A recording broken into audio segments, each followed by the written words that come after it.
খুলছে শাড়ি, টানছে ধরে দুঃশাসন। দায় ছিল যার গর্জে ওঠার, নিচু মাথায় সে 5 জন। দুর্যোধনের নগ্ন উরু, ইঙ্গিতে তার ধর্ষ কাম। হস্তিনাপুর দেখছে বসে, ধ্বস্ত হতে তার সুনাম। অন্ধ রাজা সিংহাসনে, আর্ত চেঁচান বৌমা তার। নিজের দলের নির্যাতনে সব রাজা হন নির্বিকার। কর্ণ বসে হাসছে হা হা, রাজার দলের লোক তো সে।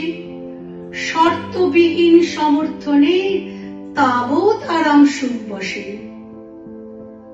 ভীষ্ম, দ্রোণ, কৃপ, নীরব, সরকারি লোক হাজার হোক, রাজার কথাই তোমার কথা, তুমি যখন রাজার লোক।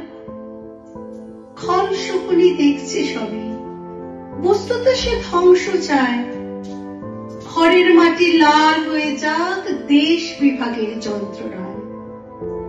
সুশীল সভায় ঘটছে যখন রাজ অপরাধ জঘন্য, ঠিক তখনই তার বিরুদ্ধে চেঁচিয়ে ওঠেন বিকর্ণ।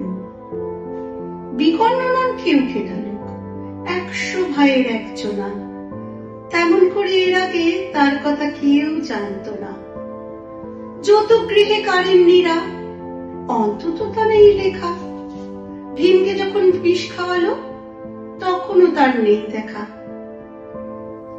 কিন্তু যখন প্রকাশ্যেতে কাটছে নারীর আব্রুকেও, স্তব্ধ জীবের চুপ সাগরে বিকর্ণ হন একলা ঢেউ।